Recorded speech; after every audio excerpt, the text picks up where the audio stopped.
महाराज भर्तरी जी ने मन को खोजा, मन की बात कि क्या चाहता है। सुंदर स्त्री का भोग, ऐलान कर दिया कि विश्व की कोई सुंदरी मैं उसे वरण करना चाहता हूं, मेरे सामने आए।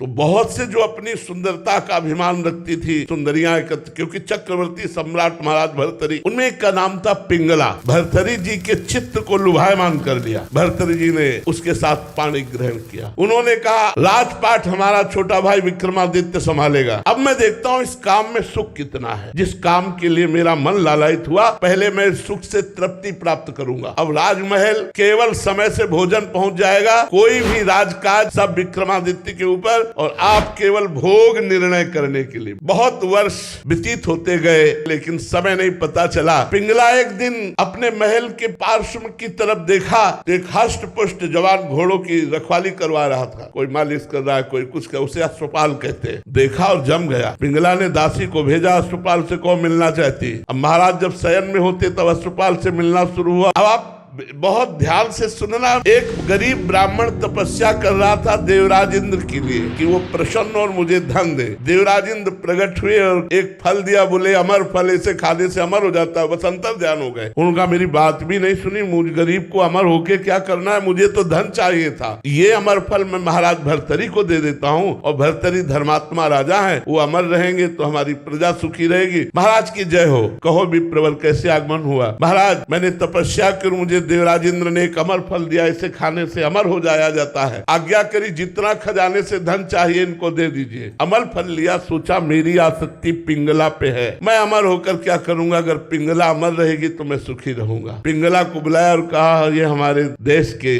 विप्र की तपस्या का फल है, आप इसे पा लीजिए, अमर हो जाएंगे। पिंगला ने सोचा मैं अमर होकर क्या करूंगी, यदि अश्वपाल जीवित रहा, अमर रहा, तो मुझे सुख मिलता रहेगा। उसने अश्वपाल को दे दिया। अश्वपाल का संबंध था राजा की नर्तकी से। उन्होंने सोचा अगर ये नर्तकी जीवित रही, अमर रही, तो मैं सुखी बना रहूंगा। उन्होंने नर्तकी को दे दिया। नर्तकी ने विचार किया मैं जिस राजा के दरबार की नर्तकी, वो राजा अमर हो तो अच्छा है। वो अमर फल फिर भर्तरी जी के पास पहुंच गया। भर्तरी जी महाराज के पास जब अमर फल पहुंचा तो उन्होंने वैश्या से कहा क्योरी विप्र अमर फल लाया तो समझ में आया तपस्या करके लाया, तू कहां से लाई। वो तो कांप गई। तो उनका महाराज आपके महल के पीछे जो अश्वपाल ने मुझे दिया। जाओ। अश्वपाल को बुलाया सभा में और कहा बोल ये अमर फल कहां से मिला। होश उड़ गए। महाराज जीवन दान हो तो सत्य बोलूं। हाँ जाओ, माफ किया। महाराज